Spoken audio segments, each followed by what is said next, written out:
News 24 पर आपका स्वागत है। मैं हूं मानक गुप्ता और आप जानते ही हैं चुनाव का मतलब न्यूज 24 और खास तौर से नतीजों वाले दिन आपको पता है सबसे सटीक, सबसे तेज नतीजे और सबसे गहरा विश्लेषण आपको सिर्फ न्यूज 24 पर मिलता है, क्योंकि न्यूज 24 का टैगलाइन खुद कहता है निष्पक्ष खबरें, ना इधर ना उधर, जिस तरफ राष्ट्र उस तरफ।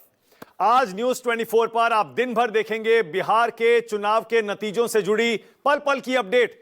अब काउंटिंग बस शुरू होने वाली है, 4 मिनट बाकी हैं और न्यूज 24 पर आप अपनी स्क्रीन पर देख सकते हैं। सबसे ऊपर आप देखेंगे एनडीए और महागठबंधन का नतीजा। उसके अलावा जन स्वराज पार्टी जो पहली बार चुनाव लड़ रही है, क्या इस बार खाता खोल पाएगी, और अगर खोलती भी नहीं है, वोट लेती है, तो किसके खेमे में डेंट लगाती है, यह भी देखना दिलचस्प होगा। यहां एनडीए का पूरा ब्रेकअप आपको मिलेगा और बाईं तरफ महागठबंधन का ब्रेकअप।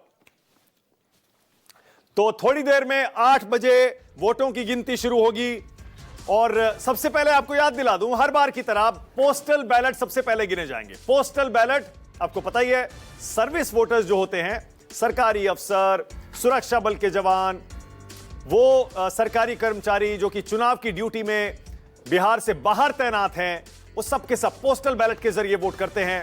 और अब तो पोस्टल बैलेट्स आपको पता है इलेक्ट्रॉनिकली भी आने लगे हैं। तो पोस्टल बैलेट फिजिकल फॉर्म में भी होंगे, इलेक्ट्रॉनिक भी होंगे। सबसे पहले उनकी गिनती होगी और उसके बाद 8:30 बजे इलेक्ट्रॉनिक वोटिंग मशीनों में पड़े वोट खुलेंगे और फिर कितनी तेजी से आपकी स्क्रीन पर ये आंकड़े बदलेंगे आप भी जानते हैं। अब जब से ईवीएम से चुनाव होना शुरू हुआ है, 2 से 3 घंटे के अंदर तस्वीर बिल्कुल साफ हो जाती है। बस एक्सेप्शंस हैं जहां 11-12 बजे के बाद भी चुनाव के परिणाम बदले हैं, लेकिन नॉर्मली आप जानते हैं 11 बजे तक, 12 बजे तक तो बिल्कुल पूरी तरह तस्वीर साफ हो जाती है और पता लग जाता है कि इस बार जनादेश क्या आया है। न्यूज 24 आप जानते ही हैं अपने भारी भरकम, अपने अनुभवी पैनल के लिए भी जाना जाता है। मेरे सहयोगी संजीव त्रिवेदी यहां स्टूडियो में हैं, अभी बिहार घूमकर भी आए हैं।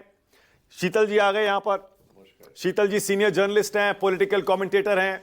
और कितने दशक हो गए शीतल जी आपको? अरे 45 साल हो गए। 45 साल हो गए पत्रकारिता में, मेरे ख्याल से। नहीं तो 42-43 कितने चुनाव शीतल जी आपने देख लिए होंगे? अब 83 से सभी चुनाव देखे। सारे के सारे चुनाव 83 से जर्नलिज्म में आए। संजीव आपको कितने चुनाव हो गए? मैं 99 से पत्रकारिता में हूँ और पहला चुनाव जो बिहार का कवर किया था साल 2005 का, तो ये 5वां चुनाव है जो कवर ठीक है। तो अब न्यूज 24 के हमारे पैनल के जरिए आप समझ सकते हैं कि जब हम कुछ कहते हैं तो उसके पीछे कितना अनुभव है, कितनी समझ है, कितनी निष्पक्षता है और कितनी गहराई है।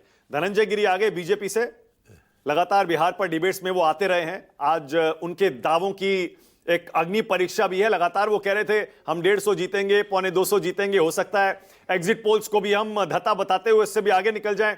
मेरे सहयोगी अमिताभ ओझा एक काउंटिंग सेंटर के बाहर मौजूद हैं, उनके पास भी आपको ले चलूंगा। अब देखिए, मतगणना से पहले तेजस्वी यादव का बड़ा बयान भी सामने आ गया है। तेजस्वी कह रहे हैं मैं ही सरकार बनाऊंगा, मुझे पूरा भरोसा है, कॉन्फिडेंस है, आत्मविश्वास है कि सरकार मैं ही बनाऊंगा। और कल ही आपको याद होगा तेजस्वी यादव ने प्रेस कॉन्फ्रेंस की थी जिसमें साफ साफ कहा था जो सरकारी कर्मचारी बेईमानी करने की सोचेंगे उन्हें 100 बार सोच लेना चाहिए, क्योंकि अगर हमारी सरकार आई उनके खिलाफ कार्रवाई करेंगे। बिल्कुल वही बात जो राहुल गांधी बार बार कहते आए हैं। अब इसके पीछे मकसद क्या है, तमाम तरह की वजह हो सकती हैं, उसका भी विश्लेषण करेंगे थोड़ी देर में।